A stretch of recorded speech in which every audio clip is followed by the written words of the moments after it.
has let out a sigh of relief after President Obama's decision to scrap the missile defense shield in Eastern Europe. But what does it mean for Iran? I'm now joined by Professor Saeed Mohammed Marandi from the University of Tehran. Hello to you. Thanks for joining us. Now, even though the United States has mothballed its plans for a shield in Eastern Europe, it's still worried about a possible threat from Iran. Now, how real are those worries and those threats?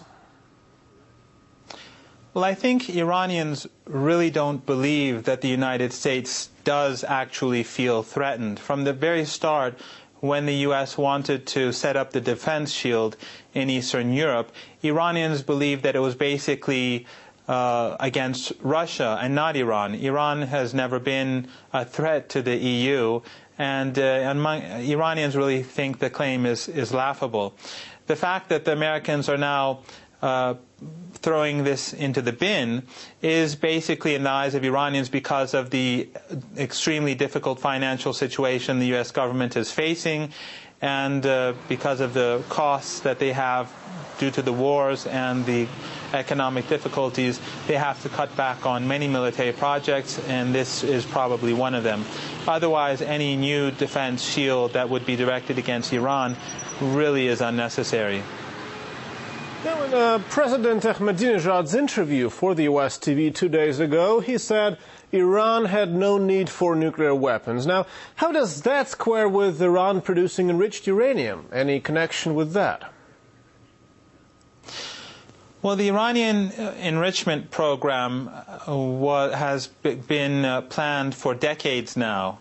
And the reason is because Iran needs to develop alternative energy sources in order to decrease its consumption of oil. Iranian exports of oil have been declining over the last few decades, and this has caused major economic difficulties. Iran has not only invested in nuclear energy and enrichment being a part of that, but it has also invested in wind farms and solar energy. And you have major solar energy fields as well as wind farms being developed right now in Iran today. The enrichment of uranium in Iran has nothing to do with nuclear weapons. It is a very different type of enrichment. The enrichment of uranium for military purposes is very different from this.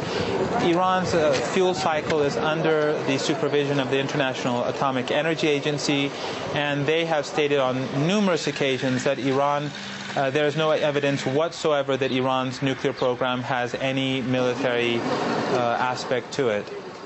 Now, if Iran has nothing to hide, why not give full disclosure to your nuclear program? Well, Iran has a good relationship with the International Atomic Energy Agency, but one has to take this into account, that a few years ago Iran halted the enrichment of uranium and the whole nuclear program, in fact, for over 2 years.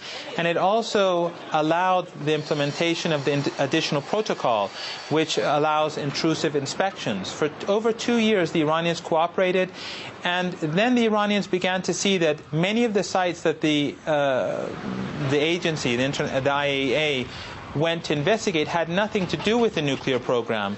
And the Iranians felt that the Americans were giving this sort of information so that they could discover Iran's defense capabilities. You have to keep in mind that there are tens of thousands of American forces in Afghanistan, there are over 100,000 American troops in Iraq, and there are a huge number of American warships in the Persian Gulf region. Iran has on numerous occasions been threatened directly by the United States. Even President Obama has said that all options are on the table. So Iran is very wary of giving out information that may not have anything to do with the nuclear program, but may help the United States in any potential military attack. Well, thank you very much for your opinion. That was Professor Saeed Mohammed Marandi from University of Tehran. Thank you.